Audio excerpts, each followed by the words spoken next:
Live షోకి తిరిగి స్వాగతం. కాంగ్రెస్ సద్భావన సిద్ధాంతం, బీజేపీది విభజనవాదం ఉన్న గులాం నబీ ఆజాద్ వ్యాఖ్యలను సమర్థిస్తారా అంటే 53% మంది అవునని, 47% మంది కాదంటున్నారు. ఇక అతిథులు పరిచయం శ్రీ ఇంద్రసేనారెడ్డి గారు, భారతీయ జనతా పార్టీ అగ్రనేతల్లో ఒకరు, మాజీ శాసనసభ్యులు కూడా, రాష్ట్ర అధ్యక్షుడిగా కూడా పనిచేసిన సీనియర్ నేత శ్రీ గౌతమ్ గారు, కాంగ్రెస్ పార్టీ ప్రధాన కార్యదర్శి, ఆ పార్టీ సీనియర్ నేత శ్రీ ప్రసాద్ రెడ్డి గారు, ప్రముఖ విశ్లేషకులు, సీనియర్ జర్నలిస్ట్, అలాగే శ్రీ శ్రీనివాస్ గౌడ్ గారు, టీఆర్ఎస్ సీనియర్ నేత, మహబూబ్నగర్కి ప్రాతినిధ్యం వహిస్తున్నటువంటి శాసనసభ్యులు. ఇక బీజేపీది విభజనవాదం, మాది సెక్యులర్ వాదం, సద్భావన సిద్ధాంతం అంటూ ఇటీవల జరుగుతున్నటువంటి అనేక పరిణామాల నేపథ్యంలో ఆర్ఎస్ఎస్ పైన, బీజేపీ పైన తీవ్రస్థాయిలో కాంగ్రెస్ అగ్రనేతలుగా ఉన్నటువంటి గులాం నబీ ఆజాద్ కానీ, అలాగే దిగ్విజయ్ సింగ్ కానీ విడిచిపడ్డారు. అంతేకాకుండా వరంగల్ ఉప ఎన్నికతోటే కేసీఆర్ పతనం ఆరంభమవుతుంది, మోడీని కేసీఆర్ని గెలిపించినందుకు ప్రజలు బాధపడుతున్నారని చెప్పి దిగ్విజయ్ సింగ్ గారు కూడా అన్నారు. ముందుగా బీజేపీ కాంగ్రెస్ది ఎవరిది విభజన సిద్ధాంతం, ఎవరిది సద్భావన సిద్ధాంతం? నిజంగానే ఇటీవలి కాలంలో రచయితలు అనేక మంది అవార్డులు తిరిగిస్తున్న తీరు కానీ, అలాగే నిన్న కూడా కాశ్మీర్ ఎమ్మెల్యే రషీద్పై నల్లయింకు పోసినటువంటి తీరు కానీ, బీసీసీఐ క్రికెట్ అధ్యక్షుడైనటువంటి మనోహర్పై శివసేన కార్యకర్తలు దాడి చేసినటువంటి వైనం, ఇవన్నీ కూడా సమాజంలో అశాంతిని, అసహనాన్ని రేకెత్తిస్తున్నాయా? ప్రధాని మోడీ సరైన టైంలో స్పందించడం లేదా? రాష్ట్రపతి మరొకసారి సహనం గురించి చెప్పాల్సి వచ్చిందా? వీటిపై ముందుగా ప్రసాద్ రెడ్డి గారు మాట్లాడతారు. గోద్రా సంఘటన గుజరాత్లో జరగటం అనేది మనందరికీ తెలుసు. దాని తర్వాత జరిగిన ఎన్నికలలో బీజేపీ తన బలాన్ని పెంచుకుంది.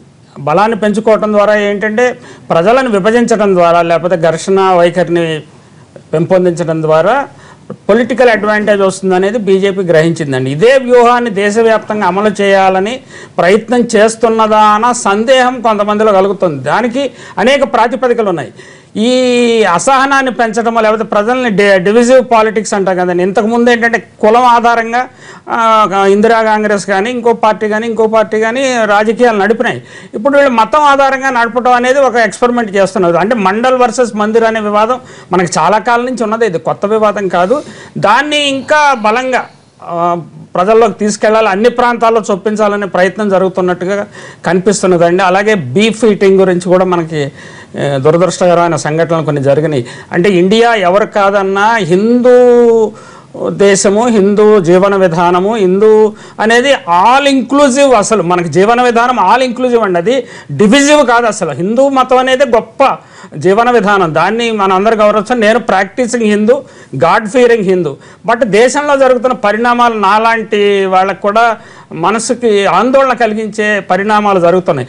రాజకీయాల కోసం ప్రజలను ఎన్ని విధాలుగా కులాల పేరుతోటి, ప్రాంతాల పేరుతోటి, మతం పేరుతోటి విభజించాలా? అసలు ఇట్లా కొహెసివ్గా కలిపేది ఏంటి? ప్రతి రాజకీయ పార్టీ ఒక ఓట్ బ్యాంక్ క్రియేట్ చేసుకోవడం, లేకపోతే ఒక ఇంకోటి చేసుకోవడం కానీ ప్రజలను విభజించాలని చూస్తున్నది. ఒకటి రిజర్వేషన్ ఇంకా పెంచి ప్రజల్ని కల్పించే శక్తి ఏది లేకుండా అయిపోయింది. రాజకీయాల్లో ఆదర్శవాదం కానీ, లేకపోతే ఒక అంబరెల్లాగా ఉండే ఒక రోల్ మోడల్ కానీ లేకుండా పోవడం అనేది కూడా ఇదేండి. కాంగ్రెస్ ఓడిపోవటం ద్వారా దేశ రాజకీయాల్లో ఒక వ్యాక్యూమ్ క్రియేట్ అయింది. అంటే ఇండిపెండెన్స్ ఉద్యమం అది చేసిన కాంగ్రెస్ పార్టీ క్రమక్రమంగా వీకెన్ అయిపోయి చిన్న 44కి పరిమితం అయిపోయింది. ఆ స్థానాన్ని బీజేపీ ఒక ఇంక్లూజివ్ పార్టీగా భర్తీ చేస్తుందని నేను నాలాంటి వాళ్ళు ఆశించారు. కానీ ఆ వ్యూహం కాకుండా వాళ్ళు ఇంకొక భిన్నమైన వ్యూహం, అంటే కాంగ్రెస్ అనుసరించిన వ్యూహాన్ని కాకుండా భిన్నమైన వ్యూహంతో దేశ రాజకీయాల్లో నలుమూలలో విస్తరించాలని ప్రయత్నిస్తున్నగా కనిపిస్తుంది. అంటే మీరు అంటే ఈ స్టేట్మెంట్తో ఏకీభవిస్తున్నారు, బీజేపీది విభజనవాదమేనంటారు? విభజనవాదం అంటే వాళ్ళు కాంగ్రెస్ ఎక్స్ట్రీమ్ తీసుకెళ్ళిందండి. సోనియా గాంధీ షార్ట్ సైటెడ్నెస్ వల్ల మెజారిటీ హిందువుల్ని ఇచ్చేయటంతో దూరంగా చేసేసి చిన్న గ్రూపుల్ని, మతాలని, వర్గాల్ని, మైనారిటీలని, కులాలని కొన్ని కూడగట్టి ఒక బలమైన శక్తిగా తయారు చేద్దామని ప్రయత్నించింది. మీరు ఎన్నికల్లో ఓడిపోయిన తర్వాత ఏకే ఆంటోనీ గారి నాయకత్వంలో ఏర్పాటు చేసిన కమిటీ ఇదే చెప్పిందండి. మనకి ఏంటంటే మనము మెజారిటీ హిందూ ఒపీనియన్ నుంచి చాలా దూరంగా జరిగిపోయాము, మన నియామకాల్లోనూ మన దీంట్లోనూ అనేది, విధానాల్లోనూ అనేది గ్రహించారు. నేను చెప్పింది అదే కదా, కులము, మతము, ప్రాంతము మూడిట్లో ఏంటంటే కంకాక్షన్ ఎవరికి వీలుండేదని అవకాశాన్ని ఉపయోగిస్తుంది. బీజేపీ అటువంటి వ్యూహం లేకుండా కూడా కాంగ్రెస్ చేసిన శూన్యాన్ని భర్తీ చేసే అవకాశం ఉంది. దాని వాళ్ళు ఆ మార్గం ఎంచుకోకుండా ఈ మార్గాన్ని గోద్రా తర్వాత గుజరాత్లో జరిగిన పరిణామ క్రమాన్ని దేశవ్యాప్తంగా ఎక్స్పెరిమెంట్ చేయడానికి అనుమానం చేస్తున్నారా అని అనుమానం. దానికి ఏంటంటే మనం దృఢంగా చెప్పలేము, కానీ అటువంటి అనుమానం నాకు కలుగుతుంది. Okay, right. ఇంద్రసేన రెడ్డి గారు దీనికి సమాధానం చెప్పడానికి ముందుగా మహబూబ్ నగర్ నుంచి వంశీ గారు లైన్ లో ఉన్నారు. వంశీ గారు నమస్కారం, చెప్పండి, మీరేమంటారు? నిజంగానే దేశంలో అసహనం పెరుగుతోందా? హలో, దేశంలో అసహనం పెరుగుతోందా, మీరేమంటారు? అవునండి, అసహనం పెరుగుతుంది అనడానికి ఈ మధ్యన జరిగిన చాలా సంఘటనలు మనకు ఉదాహరణలుగా ఉన్నాయి. ఓకే, ఇప్పుడు దాద్రి సంఘటన తీసుకుందాం. ఓకే, ఇప్పుడు అక్కడ అతను బీఫ్ తిన్నాడా లేదా అనేది పక్కన పెడదాం, ఒక విషయం వరకు. ఓకే, పెట్టేసి అతను తింటే మాత్రం చంపేస్తారా? డ్యూ ప్రాసెస్ ఆఫ్ లా లేదా? లా ఉందా? ఒక చట్టము, ఒక న్యాయము, దానికి ఒక ప్రాసెస్ అనేది ఉంటుంది. అది ఫస్ట్ థింగ్. సెకండ్ థింగ్, ఎందుకు ఈ గత సంవత్సరం నుంచే ఇలాంటి సంఘటనలు పెరుగుతున్నాయి మనం విశ్లేషించుకుంటే ఈ సంవత్సరం నుంచే ఎందుకు పెరుగుతున్నాయి? Second thing. ఇంకొకటి, ప్రతి చిన్న విషయం పైన ట్వీట్ అండ్ అదర్ సోషల్ మీడియాలో రెస్పాండ్ అయ్యే సీఎం గారు ఎన్నో రోజుల వరకు కానీ రెస్పాండ్ అవ్వలేదు. అది ఏంటి? రైట్, బాగా చెప్పారు. మీకు ఇంద్రసేనారెడ్డి గారు చెప్పే ముందు చిన్న విషయం చెప్తాను. మనకి ఇలాంటి సమస్యల్ని ఎట్లా పరిష్కరించుకోవాలనేది బుద్ధుడు ఒక మార్గం చెప్పాడండి. బౌద్ధ సన్యాసులు ప్రపంచవ్యాప్తంగా విస్తరించేటప్పుడు వాళ్ళు అడిగారు, మేము ఏం ప్రచారం చేయాలి అక్కడికి వెళ్ళి అంటే ఆయన చెప్పాడు, మీరు మీ మతం గురించి ప్రచారం చేసుకోండి, మంచిగా ప్రచారం చేసుకోండి, కానీ వాళ్ళ జీవనపు అలవాట్లను మార్చడానికి కానీ ఆహారపు అలవాట్లు మార్చడానికి కానీ మీరు ఎటువంటి ప్రయత్నాలు చేయొద్దు, ఎవరి అలవాట్లు వారివి అని చెప్పాడు. ఆయన మధ్య మార్గం సూచించాడు. మనం ఆ మార్గంలో వెళ్ళిపోతే అందరికీ శ్రేయస్కరం. రైట్. ఏంటి మార్గం తప్పారని ప్రసాద్ రెడ్డి గారు కూడా బాధపడుతున్నారు. నేను ఐఎమ్ నాట్ జడ్జింగ్ బీజేపీ, అవును, మీరు బాధపడ్డారని చెబుతాను, నేనేం కాదనట్లేదు. అది బహుశా అది జనం బాధ కూడా భావించాలా? నేనే జరిగినటువంటి విషయాలలో అందరూ బాధపడుతున్నాం. కొంతమంది ఇండివిజువల్స్ వాళ్ళ యొక్క మూర్ఖత్వపు ధోరణి వలన ఈ రకమైనటువంటి వీటిలలో ఇన్వాల్వ్ అవుతున్నారు. దానివలన ఈ రకమైనటువంటి ఇంప్రెషన్ బయటికి పోతుంది. అయితే దీన్ని రాజకీయ పార్టీలు అనేక సంవత్సరాలు అధికారంలో ఉన్నటువంటి వాళ్ళు ఉన్నప్పుడు ఇంతకంటే ఎక్కువ జరిగినటువంటి సందర్భాలు ఉన్నటువంటి దీంట్లో అప్పుడు మాట్లాడినటువంటి వాళ్ళు, విభజనవాదం వాస్తవంగా తెచ్చినటువంటి వాళ్ళే ఈరోజు బీజేపీ తెస్తుంది అని చెప్పి మమ్మల్ని బదనాం చేయడానికి ప్రయత్నం చేస్తున్నారు. ఇది టోటల్గా ఫాల్స్, అన్ట్రూత్. కాబట్టి ఈరోజు వాళ్ళు ఏం తింటున్నారు ఏందనేటువంటి విషయంలో పార్టీ ఎప్పుడు ఆ రకమైనటువంటిది చెప్పలేదు. ఎవరు ఏదైనా తినొచ్చు అనేటువంటిది చెప్తుంటారు. ఇంతకుముందు జనసంఘ్ ఉన్నప్పుడు ఇది జనసంఘ్ ఏదంటే ఇది కేవలం వెజిటేరియన్ పార్టీ అని ప్రచారం చేసినటువంటి వాళ్ళు ఉన్నారు. కానీ అదే రకంగా ఉంటుంది. తర్వాత ఎవరైనా సరే ఇంకోరిని ఎక్స్ప్లాయిట్ చేయటం కానీ ఇది చేయటం అనేది కరెక్ట్ కాదు. కాబట్టి ఈరోజు ఈయన మాట్లాడుతున్నారు, దిగ్విజయ్ సింగ్, గులాం నబీ ఆజాద్ మాట్లాడుతున్నారు. వారు అధికారంలో ఉన్నప్పుడు వాళ్ళు చేసింది ఏంటిది? 84లో చనిపోయిన మన ఇందిరాగాంధీ హత్య జరిగినప్పుడు వేల మంది సిక్కులను కోతకొస్తే ప్రధానమంత్రిగా ఉన్నటువంటి రాజీవ్ గాంధీ ఆ రోజు ఏం మాట్లాడినారు? దాన్ని సమర్థిస్తారా? పోనీ దాని మీద ఎక్స్ప్లెనేషన్ ఎప్పుడైనా ఇచ్చారా? అదే రకంగా వాళ్ళు అధికారంలో ఉన్నప్పుడు ఇక్కడ మన దగ్గర ఆ లేడీ రిపోర్టర్ ఇక్కడికి వచ్చినప్పుడు ప్రెస్ క్లబ్లో టీవీల ముందు కొడితే ఒక్కడు మాట్లాడలేదే, తస్లీం ఒక్కరు మాట్లాడలేదే, ఒక కేసు పెట్టలేదే. ఆ రకంగా అనేక సందర్భాలు. ఇదే బీహార్లో 1000 మంది ముస్లింలను ఊతకోత కూర్చినప్పుడు కాంగ్రెస్ కదా గవర్నమెంట్ అధికారంలో ఉన్నది. అస్సాంలో ఊతకోత కూర్చినప్పుడు కాంగ్రెస్ కదా అధికారంలో ఉన్నది. ఈరోజు విభజన సిద్ధాంతం వారు చెప్పినట్టుగా మీరు చిన్న చిన్న వీటికి మేము ఇది కల్పిస్తాం అది కల్పిస్తాం అని చెప్పి అనేక రకాలుగా ఇచ్చేసి సమాజాన్ని విడదీయటానికి ప్రయత్నం చేసింది కాంగ్రెస్ పార్టీ. ఈరోజు వాళ్ళు వచ్చి మాకు నీతులు చెప్పాలనేటువంటి ప్రయత్నం చేయటం ఏదైతే ఉందో ఇది కానీ సరైనటువంటి మీ హర్యానా ముఖ్యమంత్రి ఖట్టర్, కేంద్ర మంత్రి మహేష్ శర్మ, ఎంపీ సాక్షి మహారాజ్ ఏమన్నారు, ఏం చేశారు? మరి ముఖ్యమంత్రి సంబంధం లేకుండా మొదటి మాటనే మీకు చెప్పాను, కొంతమంది ఇండివిజువల్ మూర్ఖపు ధోరణితో కొన్ని విషయాలు మాట్లాడినారన్నాను. ఆ పదం వాడినాక ఇంకా రెండో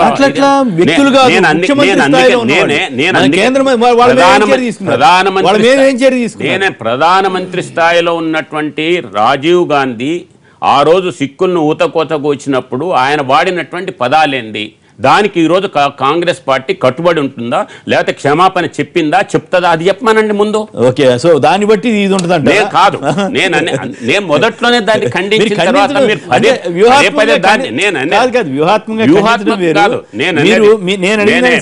కన్విక్షన్, వ్యూహాత్మకంగా కాదు,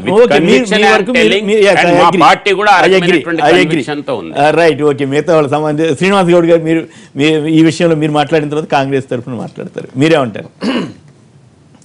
ఇప్పుడు ఏ రాజకీయ పార్టీ అయినా కూడా అధికారంలోకి రావడానికి, అధికారం కోల్పోయినటువంటి పార్టీ అధికారంలో రావడానికి వాళ్ళు అధికారంలో ఉన్నప్పుడు చేసిన తప్పులను కూడా మర్చిపోయి ఇంకో పార్టీని అనడం సహజం.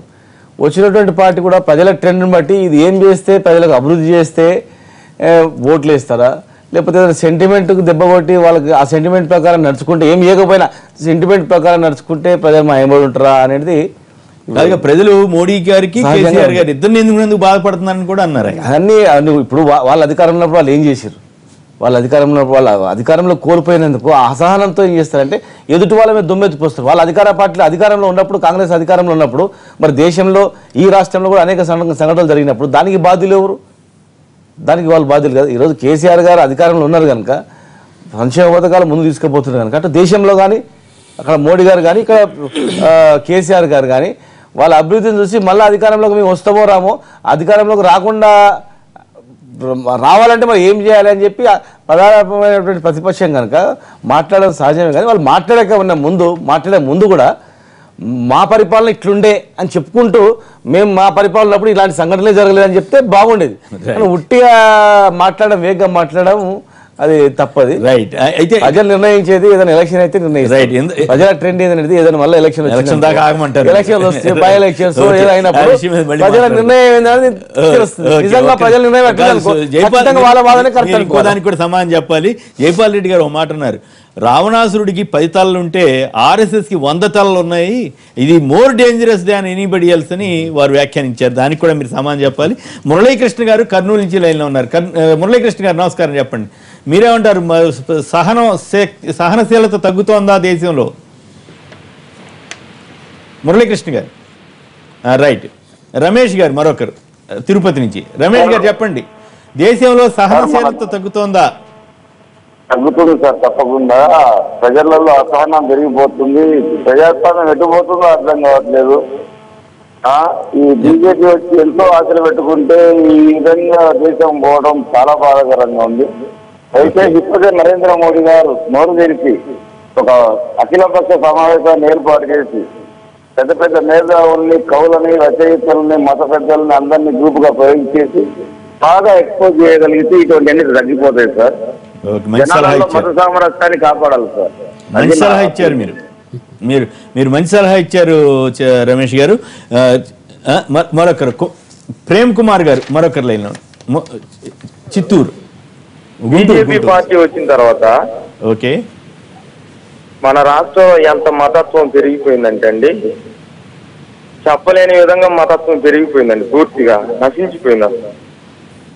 ఈ మధ్యన చూస్తే ఒరిస్సా రాష్ట్రంలో క్రైస్తవుల్ని దారుణంగా చంపేసిన పరిస్థితి చూస్తున్నామండి మేము.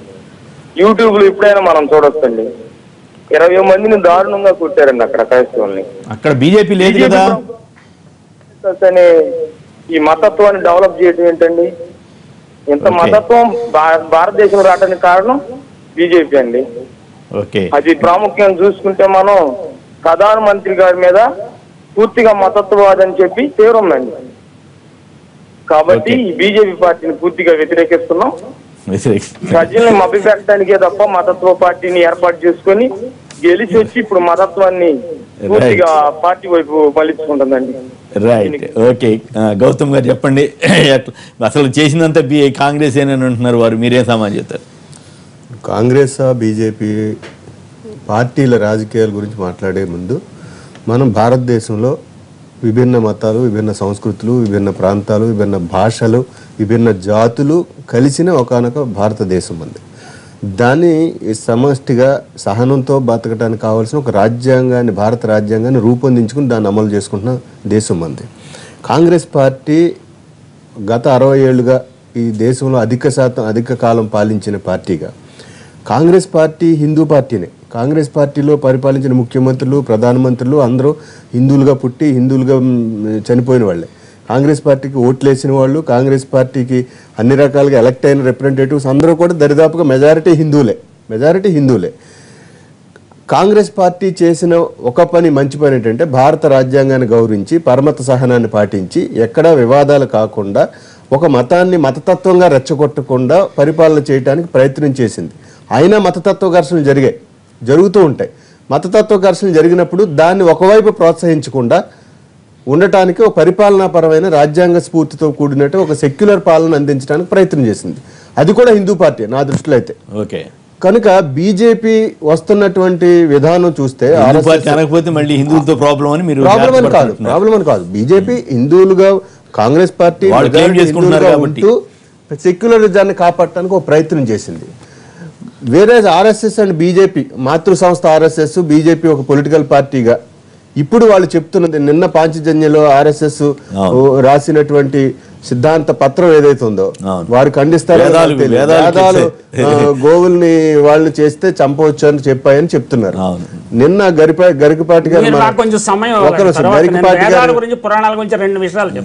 గరికపాటి గారు ఒక హిందూ ఐక్యత ఆయన చెప్పింది ఏంటంటే అసలు గరికపాటి గారు ఆయన ఏమన్నారంటే అసలు రాముడు కృష్ణుడు కూడా బీఫ్ తిన్నారు, హిందువులు వాళ్ళు నాన్ వెజిటేరియన్ తిన్నారని చెప్పారు. సో అవన్నీ పక్కన పెడితే ఈవేళ ఆర్ఎస్ఎస్ బీజేపీ హిందుత్వాన్ని రెచ్చగొట్టి ద్వారా రాజకీయంగా లబ్ధి పొందాము, గుజరాత్ మోడల్ని దేశం అంతా ఇంప్లిమెంట్ చేశాము, ప్రజలు సహనంతో కోల్పోయి మతతత్వం భావోద్వేగాలు గురయ్యే అవకాశం ఎప్పుడైనా ఉంటుంది రెచ్చగొడితే. అలాంటి ఒక మోడల్ని, గుజరాత్ మోడల్ని ఎందుకు తెచ్చామనంటే డెవలప్మెంట్ మోడల్ అన్నారు. ఒరిజినల్గా డెవలప్మెంట్ మోడల్ కాదు, అక్కడ హిందుత్వాన్ని బల ప్రదర్శన చేసి మైనారిటీలను నోరు నొక్కేసి విజయం సాధించాం కనుక ప్రజల అండతో దేశవ్యాప్తంగా అదే మోడల్ ఇంపోర్ట్ చేశాను. ఎందుకని శివరాజ్ సింగ్ మధ్యప్రదేశ్ ముఖ్యమంత్రి కూడా గొప్పగా పేరు ప్రఖ్యాతులు ఉన్నవాడే, లేకపోతే ఇతర రాష్ట్రాల రమణ్ సింగ్ కూడా పేరు ప్రఖ్యాతులు ఉన్నవాడు. ఎందుకని మోడీని ఎంచుకున్నారంటే మోడీ అనేవాడు హిందుత్వకు సింబల్గా ఆయన ఎంచుకున్నారు కనుక బీజేపీ వాళ్ళు అధికారంలోకి వచ్చామనే ఒక నమ్మకం ఉంది. దాన్ని కన్సాలిడేట్ చేసుకోవాలి కనుక ఒక ప్రతీకార హెచ్చుతో మైనార్టీల మీద బీఫ్ తిన్నాడనో, లేకపోతే అంబేద్కర్ రింగ్ టోన్ విన్నాడనో, లేకపోతే ఇంకొకటి ఏదో చేశాడనో చంపేయచ్చు అనేటువంటి ఇప్పుడు అసహనం పెరిగిపోతుంది. రాష్ట్రపతి గారు చెప్పారు. రాష్ట్రపతి గారు చెప్పిన 10 రోజుల తర్వాత ప్రధానమంత్రి గారు అవును రాష్ట్రపతి గారు చెప్పింది మనం పాటించాలన్నారు. అంటే ఆయన కాన్స్టిట్యూషనల్ బాడీగా ఒక ప్రధానమంత్రి ఉన్నాడు కనుక చెప్పాలి కనుక చెప్పినట్టుగా ఉంది తప్ప ఈవెన్ దాద్రీ సంఘటన కూడా ఆయన 10 రోజుల తర్వాత 15 రోజుల తర్వాత రెస్పాండ్ అయ్యారు. ఒక ప్రభుత్వాధినేత, దేశాన్ని పరిపాలించే, ఒక సెక్యులర్ స్టేట్ని పరిపాలించే, రాజ్యాంగం మీద ప్రమాణం చేసిన ప్రధానమంత్రి ఎప్పుడైతే 10 రోజుల తర్వాత 15 రోజుల తర్వాత ఇలాంటి సంఘటనల పట్ల స్పందిస్తున్నారు, వాళ్ళు ముఖ్యమంత్రులు, వాళ్ళు ఎంపీలు ఏమైనా స్టేట్మెంట్లు ఇస్తున్నా వాళ్ళని ఏమీ చర్యలు తీసుకోవట్లేదు. ఖచ్చితంగా ప్రజల్లో ఒక చర్చ జరుగుతుంది ఏంటంటే ఈ మత భావాలను రెచ్చగొట్టి ఇతరులను అభద్రతలోకి నెట్టేటువంటి సిద్ధాంతాలని రాజకీయ పార్టీగా బీజేపీ అనుసరిస్తుంది. వీరన్నారు కొంతమంది వ్యక్తులు మూర్ఖులు చేశారండి. ఎస్, ఐ అప్రిషియేట్ ఆ మాటను. అదే విషయం ప్రధానమంత్రి గారు కూడా, బీజేపీ అధ్యక్షుడు కూడా ఇమ్మీడియట్గా వాళ్ళని పిలిచి చర్యలు తీసుకునే చర్య ఉంటే బీజేపీని కూడా అవును వాళ్ళు ఎవరైనా దాడి చేసిన వాళ్ళని అరెస్టులు చేశారనో, లేకపోతే మాట్లాడిన ఎంపీలని, ముఖ్యమంత్రుల మీద చర్యలు తీసుకున్నారని ప్రజలు అర్థం చేసుకోవడానికి అవకాశం ఉంటుంది. కనుక ఒక ఇంద్రసేనారెడ్డి గారు వారిని ఎవరినో మూర్ఖులని ఒక మాట అన్నంత మాత్రాన మొత్తం భారత ప్రజలందరూ ఈ సహనం కోల్పోయే పరిస్థితిని ఖచ్చితంగా ఆజాద్ గారు చెప్పింది వాస్తవం. నిజంగా కూడా కాంగ్రెస్కి బీజేపీకి చెప్పవచ్చు ఉండొచ్చు, కానీ దేశం ఈవేళ చాలా అసహనంగా రెచ్చగొట్టేటువంటి మతతత్వ రాజకీయాలను నడుపుతుంది బీజేపీ. దానికి బాధ్యత వారే వహించారు. విభజనవాదం వాళ్ళదేనంట. భూసేకరణ చట్టం విషయంలో వచ్చినప్పుడు, ఆర్డినెన్స్ కోసం వచ్చినప్పుడు ఎందుకు తొందర ఉంది అని ప్రణబ్ ముఖర్జీ గారు చాలా సున్నితంగా చెప్పారు. చివరికి అల్టిమేట్గా ఏంటంటే దానికి ఎత్తుకు రావాల్సింది ప్లూరాలిటీ గురించి కూడా, దేశంలో ప్లూరాలిటీ గురించి కూడా ప్రణబ్ ముఖర్జీ గారు చేసిన వ్యాఖ్య అది చిన్న వ్యాఖ్య కావచ్చు, కానీ దాంట్లో చాలా మీనింగ్ ఉన్నది. ఆ విషయాన్ని, ఆ క్లూని గ్రహించి మోడీ గారు వెంటనే స్పందించి తగిన చర్యలు ఆల్రెడీ ఆయన ప్రారంభించాడు. మనం ఆయన బ్లేమ్ చేయటం కాదు, అమిత్ షా వాళ్ళని పిలిచి మందలించినట్టుగా వచ్చింది. అంటే బీహార్ ఎలక్షన్లు కూడా జరుగుతున్నాయి. అంటే ఈ అనేక కోణాలండి, ఏదైనా రాజకీయ కారణాల కోసమైనా మంచి పని చేస్తే అంత ఆలస్యంగా ఎందుకు చేయాలి? ఇప్పుడు ఒక ముఖ్యమంత్రి మాట్లాడితే ఖచ్చితంగా ఆ ముఖ్యమంత్రి మీద మరి వెంటనే స్పందిస్తే బాగుండేది. కానీ ఆయన అయితే దేశంలోనే ఉండకూడదు అంటాడు ఆయన ముఖ్యమంత్రి గారు. అదే ఎట్లా అండి? ఈ ఆర్ఎస్ఎస్ కానీ లేకపోతే దాని పక్కనుండే పార్టీలు కానీ లేకపోతే సంస్థలు కానీ ప్రదర్శించే అసహనం వల్ల ఆ పార్టీకే దెబ్బ అండి, బీజేపీకే దెబ్బ. బీజేపీ అంబర్లా పార్టీగా దేశవ్యాప్తంగా విస్తరించే అద్భుత అవకాశం ఉన్నది. అవకాశాన్ని చేజేతిలో పోగొట్టుకోవడానికి ఏ సంస్థ అంటే యాక్చువల్గా ఆ సంస్థ బీజేపీ కంట్రోల్లో లేదు, బీజేపీయే ఆర్ఎస్ఎస్ కంట్రోల్లో ఉన్నది అని ఒక వాదన ఉంది. దాన్ని అలా ఉంచేసి ఆర్ఎస్ఎస్ వాళ్ళ ఆలోచన ధోరణి ఏంటంటే శాకాహారులు లేకపోతే కొన్ని కులాల వాళ్ళే ఏదో దేశాభివృద్ధి కానీ జ్ఞానాభివృద్ధికి కానీ కారణమనే ఒక భ్రమాపూరితమైన ఆలోచన ధోరణిలో ఉన్నారు. ప్రపంచవ్యాప్తంగా టెక్నాలజీని శాస్త్రాన్ని చెప్తాను, శాస్త్రాన్ని అభివృద్ధి చేసింది నేను, అది అందులోకి వస్తున్నాను. శాస్త్రాన్ని అభివృద్ధి చేసింది నాన్ వెజిటేరియన్ అనే విషయాన్ని గుర్తుంచుకోవాలి. మనకి యూరోప్లో అక్కడ అంతా బీఫ్ ఈటర్స్ వాళ్ళు. అలాగే బీఫ్ ఈటింగ్ గురించి వాటి గురించి నేను రామాయణంలో ప్రతి అక్షరం, వాల్మీకి రామాయణం రాసిన ప్రతి అక్షరం చదివి శ్లోకం తెలుగు ఒక తాత్పర్యం కూడా చదివానండి. రాముడు ఆశ్రమాన్ని కట్టుకున్నప్పుడు జంతు బలి చేశాడు. జంతువులు లక్ష్మణుడు వెళ్ళి జంతువులు పట్టరా అన్నాడు. గోవధ చేశాడా లేదా అన్న విషయాన్ని నేను చూడలేదు, అది సెన్సిటివ్ ఇష్యూ కాబట్టి దాని గురించి నేను మాట్లాడదలుచుకోలేదు. మన పురాణాల్లో అనేక చోట్ల గోవధ గురించి ప్రస్తావన ఉంది. అసలు యజ్ఞాలు అంటేనే అదనే ఆలోచన కూడా ఉంది. కానీ సాక్షి మహారాజు పాంచజన్య చెప్పినట్టు వేదాలు గోవధ గురించి, నిషేధం గురించి కానీ గోవధ గురించి ఎక్కడా ప్రస్తావించలేదు నాకు తెలిసినంత వరకు. రాసింది గోవధ అనేది వేదాలకు సంబంధించి. వేదాలు చాలా హై లెవెల్ థింకింగ్ గురించి, వాటిలో ఆలోచనలు అద్భుతమైన వాటిలో మన ఆలోచనలు మన ఇవన్నీ ఉన్నాయని మనం ఎందుకని చెప్పడం. ఒకసారి వేదాల్లో ఉందా లేదా పక్కకు పెడదాం. ప్రజెంట్ ప్రజల మనోభావాలు ఎట్లా ఉన్నాయి? ప్రజల మనోభావాలు ఏదో ఒక జంతువుని చంపడమో లేదా ఏదో జంతువుని తినడం వల్ల ప్రజలు బాధపడుతున్నా లేదా? నిజంగా ప్రజలలో ఆ భావం కలుగుతుంది అన్నప్పుడు ఖచ్చితంగా దాన్ని పాటించాల్సిన అవసరం ఉంది. వేదాల్లో ఉందా లేదా, వేదాల్లో దేవుళ్ళు చేసినా లేకపోతే ఇంకోటి చేసినా అని పక్కకు పెట్టాలి. అంటే అట్లా కాదు కదా, దానికి చట్టాలు సంప్రదాయాలు చట్టాలు కూడా ఉన్నాయి కదా, చట్టాలు కూడా ఉన్నాయి కదా, చట్టాలు ఎందుకు తీసుకొస్తారు? ప్రజల మనోభావాలను బట్టి దాని ప్రకారం నడుచుకోవడానికే చట్టాలు ఉంటాయి. కానీ ప్రజలకు వ్యతిరేకంగా, ప్రజా విధానాలకు వ్యతిరేకంగా చట్టాలు ఏమి ఉండవు. కరెక్టే. కానీ ఇక్కడ పాయింట్ ఏంటంటే ఈ జరుగుతున్నప్పుడు రచయితలంతా ఎందుకు అవార్డులు వెనక్కి ఇచ్చేస్తున్నారు? రకరకాల కారణాలతో అసహనం పెరుగుతోందని మీరే అంటున్నారు కదా, రకరకాల కారణాలు దానిలో రాజకీయ కారణాలు గోవధ నిషేధించాడు. ఈ రోజున నా చిన్నతనంలో నేను ముసలి ఆవు చనిపోకుండా కాకులు పడకుండా కాపలాగాసిన వ్యక్తిని నేను ఇప్పుడు ముసలి ఆవును ఏం చేస్తాడు రైతు? అసలు ఎద్దును ఏం చేయాలి? ట్రాక్టర్లు వచ్చేసి గిత్తదోడను ఏం చేయాలి? సమస్య ఆవు గురించి కూడా ముసలి ఆవును ఏం చేయాలి అనేది ఒక సమస్య అండి. ఆ సమస్య దాన్ని పోషించడానికి ప్రభుత్వం ఏమైనా ఇస్తుందా? అవును, అది సైంటిఫిక్ గా అంటే ఇష్యూ ఎకనామిక్ కారణాల వల్ల ఇవన్నీ జరుగుతాయి. గోవధ ఒక్కటే కాదు, ఇక్కడ అలాగే ఎక్స్పోర్ట్ చేస్తున్నాము, శివసేన వాళ్ళు ఎందుకు దాడి చేస్తున్నాము, బీఫ్ ఎక్స్పోర్ట్ చేస్తున్నాము, లెదర్ ఎక్స్పోర్ట్ చేస్తున్నాము. ఈ ఎక్స్పోర్ట్స్ అన్ని ఆపుతుందా? అది సరే, అది తెరవస్తే ఉత్తరప్రదేశ్ లో బీజేపీ ఎమ్మెల్యేనే మీట్ కంపెనీ ఉందని ఎవరేం చేస్తారు? మీకు ఇక్కడ అల్కాబీర్ లో డైరెక్టర్లు చాలా మంది ఒక కులానికి చెందిన వాళ్ళు ఉన్నారండి, అగ్ర కులానికి చెందిన వాళ్ళు ఉన్నారు. ఆశ్చర్యకరం, వాళ్ళ పేర్లలో శర్మ శాస్త్రి అన్ని ఉన్నాయి. రైట్. అనంతపురం రాజేంద్ర గారు, అనంతపురం నుంచి రాజేంద్ర గారు, నమస్కారం అండి, మాట్లాడండి. రాజేంద్ర గారు, హలో, నమస్కారం అండి, మాట్లాడండి. మీరేమంటారు? సార్, మా జలియన్వాలా బాగ్లో డయ్యరు కొన్ని వేల మంది పంపించిన దానికంటే కూడా Bhopal carbide factory, union carbide ఫ్యాక్టరీలో లక్షల మందిని చంపిన అండర్సన్ రాజమార్గంలో ప్రభుత్వ ఖర్చుతో పంపించిన రాజీవ్ గాంధీ ఎన్ని వేల మంది డయ్యర్లకు సమానం సార్? ఒకటి. రెండవది, ఆవు గోమాత సార్, కనీసము మానవత్వమైనా ఉండాలి కదా. ముసిలి తల్లి ముసిలిది మరి చంపి తింటే అయిపోయి కదా, లేకపోతే చంపేసి పీడిపోతుంది కదా. అసలు జింక మాంసం మీద ప్రభుత్వము అంత కఠినంగా చర్య తీసుకునేటప్పుడు వేట మాంసం తినకూడదని, మనకు పశు సంపదే ముఖ్యము. పశువుల మీద కనీసం జాలి దయాకరణ ఇది లేకోకుండా వాటిని చంపల్లా, వాటిని నరికేయడంలో తప్పు లేదని వాదించే పూర్ణ మేధావులు ఏమనల్లా? కుహానా మేధావులేనా? మీకు నచ్చపోతే కుహానా అలాగేనండి, ఈ ముసలి ఆవులన్నీ రైతులు ప్రభుత్వానికి ఇచ్చేస్తారు, గోశాలను పెట్టి పోషిస్తారా? రాష్ట్రీయ స్వయం సేవక్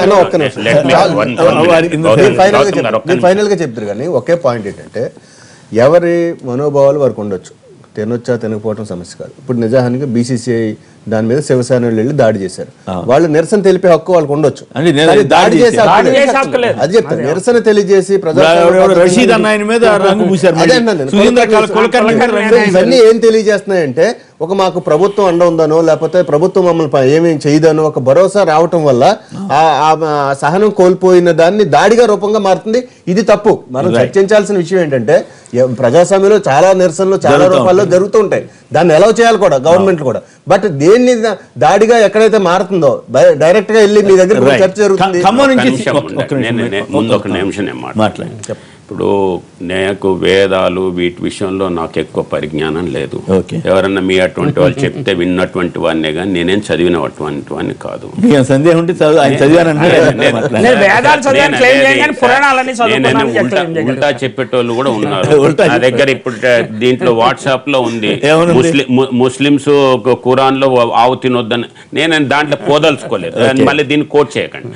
నేనేమంటానంటే వారు ముసలావు కాబట్టి ఏం చేయాలి అని అంటే, ముసలి తల్లిదండ్రులు ఉన్నారు, ఏం చేస్తున్నారు? నేను అనేది ఆర్గ్యుమెంట్ మీరు ఆగండి, మీరు మాట్లాడేటప్పుడు నేనేమంటానంటే ఇప్పుడు సహనము అనేటువంటి విషయంలో, యాక్షన్ తీసుకునేటువంటి విషయంలో గౌతమ్ గారు చెప్పారు. ఇక్కడ కాంగ్రెస్ గవర్నమెంట్ ఉన్నప్పుడు ప్రెస్ క్లబ్లో టీవీల ముందు వాళ్ళు వచ్చి జరిగినటువంటి దాని మీద ఏం యాక్షన్ తీసుకున్నారు? కేసు బుక్ చేశారా? అరెస్ట్ చేశారా? అదే రకంగా కేరళలో కాంగ్రెస్ గవర్నమెంట్ ఉన్నప్పుడు అక్కడ ఒక మైనారిటీ ఇన్స్టిట్యూషన్లో ఉన్నటువంటి క్రిస్టియన్ వాళ్ళను ఏదో చెప్పలేదు అని చెప్పి చెయ్యి నరికేసినారు. ఏం చేసినారు?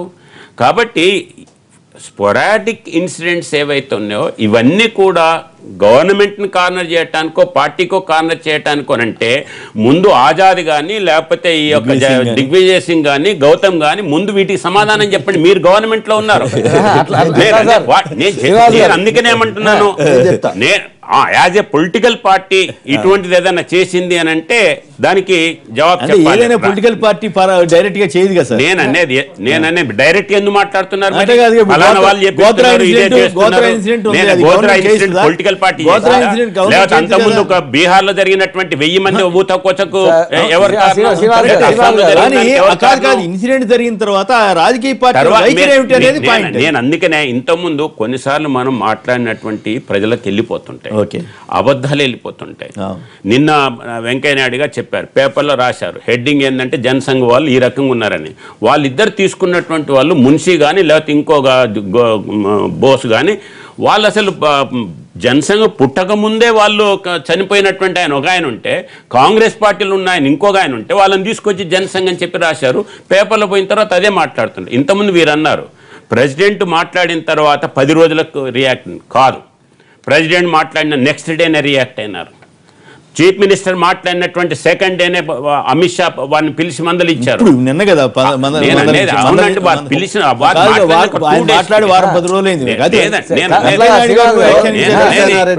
ఏదైనా ఏ మతమైనా కూడా ఇప్పుడు బైబిల్ కావచ్చు, ఖురాన్ కావచ్చు, భగవద్గీతలు కావచ్చు, ఒక మతాన్ని కించపరిచినట్లు లేకపోతే ఒక మతానికి సంబంధించినటువంటి వ్యక్తులను బాధపడినట్లు చేయాలంటే ఎక్కడ కూడా లేదు. అది కరెక్ట్. ఎవరు రాజకీయ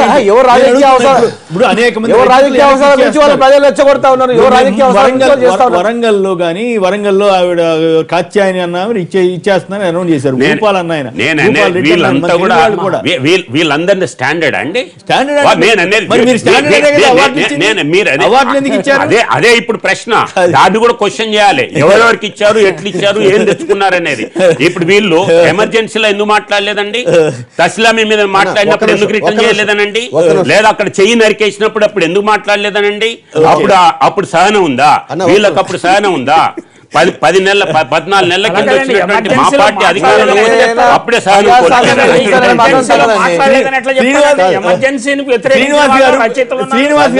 ఎందుకు రిటర్న్ చేయలేదు అప్పుడు ఎందుకు రిటర్న్ చేయలేదు? అరెస్ట్ కూడా అయ్యారు కదా. ఇప్పుడు గోయంకా అంతటి పెద్ద వాళ్ళు ఒక సెక్షన్ ఉన్నారు, మాట్లాడినటువంటి వాళ్ళు ఎవరు లేరు. ఇప్పుడు కుల్దీప్ సింగ్, అది కుల్దీప్ నయ్యర్ పెద్ద రచయిత, మరి ఆయన అరెస్ట్ అయ్యాడు, జైలుకి వెళ్ళాడు. మరి అంటే వాళ్ళ రచయితలు కాదా? అంటే మీ ఒక వర్గం రచయితలే రచయితలా? ఒక్క మాట, రచయితలు గాని కవులు గాని సమాజంలో ఏదైనా పరిణామాలు జరుగుతున్నప్పుడు ముందుగానే స్పందించే తత్వం ఖచ్చితంగా రచయితలకు కవులదే.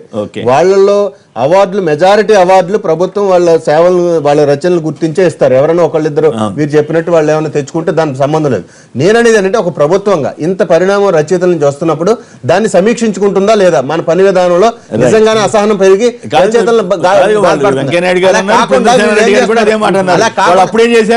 అలా కాకుండా ఏమైతే పరిణామాన్ని గుర్తించాలి, అప్పుడేం చేశారని దానికి కూడా వాళ్ళు సమాధానం చెప్పాలి. సహనం గురించి మాట్లాడేటువంటి కాంగ్రెస్ పార్టీకి నేను ఒకటే ప్రశ్న అడుగుతున్నాను. రజ్డీ రాసినటువంటి సెటానిక్ వర్సెస్ అనేటువంటి పుస్తకం చదివి బ్యాన్ చేశారా, చదవకుండా బ్యాన్ చేశారా, అసలు ఎందుకు బ్యాన్ చేశారు చెప్పమనండి. ఓకే, నేను చెప్తాను. ఒక్క నిమిషం. శ్రీనివాస్ గారు ఖమ్మం నుంచి ఒక లైన్ లో చాలాసేపటి నుంచి. శ్రీనివాస్ గారు నమస్కారం, మాట్లాడండి సార్. నమస్కారం సార్. నమస్తే, మాట్లాడండి సార్. చిన్న విన్నపం సార్, మనకు హిందూ దేశం సార్ మంది, ఇలాంటి గోవులది అన్నది ఈ కట్ చేయడం అన్నది మనది పద్ధతి కాదు కాబట్టి దీన్ని బహిష్కరించాలి సార్. ఇక్కడ సమస్య శ్రీనివాస్ గారు మీరు అర్థం చేసుకోవాల్సింది మన గోవుల గురించే కాదు మాట్లాడుతున్నా, రకరకాల అసహనమైనటువంటి చర్యలు జరుగుతున్నాయి. ఇప్పుడు నిన్న కాశ్మీర్ ఎమ్మెల్యే రషీద్ అన్న ఆయన మీద ఇంకు పోశారు. అట్లాగే అంతకుముందు సుధీంద్ర కులకర్ణి అని అద్వానీ గారికి స్వయంగా ఆయన దగ్గర పనిచేసినటువంటి పెద్ద ఆయన పాక్ విదేశాంగ మంత్రి, మాజీ విదేశాంగ మంత్రి పుస్తకావిష్కరణ చేశారని ఆయన మీద ఇంకు పోశారు. అది మనం టీవీలో చాలా విస్తారంగా చూసాం. ఈ నిన్న బీసీసీఐ అధ్యక్షుడి మీద దాడి చేశారు. సో అట్లా రకరకాలు. ఇప్పుడు మీ మహారాష్ట్రలో పన్సారి అని ఒక హేతువాదిని హత్య చేశారు. కల్బుర్గి అని కర్ణాటకలో ఒక పెద్ద హేతువాది, మంచి గొప్ప రచయితల్ని, వైస్ ఛాన్సలర్ చేసిన ఆయన్ని హత్య చేశారు. ఇప్పుడు ఇవన్నీ కూడా ఎట్లా ఎవరు జరుగుతున్నాయంటే ఏదో హిందూ సేననో, శ్రీరామ సేననో, ఇంకెవరో పేర్లు వస్తున్నాయి. వాస్తవా కాదా అని మనకు తెలియదు. సో వీటన్నిటికీ మూలం ఎక్కడికి వస్తుంది? మళ్ళీ ఆర్ఎస్ఎస్ అనో బీజేపీ అనో అంటున్నారు. నిజంగా ఉందో? ఇప్పుడు ఇంద్రసేన రెడ్డి గారు చాలా ఖచ్చితంగా ఖండించారు.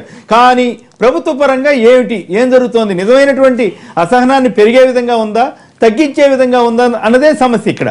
దీనిపై మళ్ళీ మనం ఇంద్రసేన రెడ్డి గారితో మాట్లాడడానికి ముందుగా కాంగ్రెస్ది సద్భావన సిద్ధాంతం, బీజేపీది విభజనవాదం అన్న కాంగ్రెస్ సీనియర్ నేత గులాం నబీ ఆజాద్ వ్యాఖ్యలతో ఏకీవిస్తారా అంటే 50% మంది అవునంటున్నారు, 50% మంది కాదన్నారు. ఇప్పుడు చిన్న విరామం తర్వాత లైవ్ షో కొనసాగుతుంది.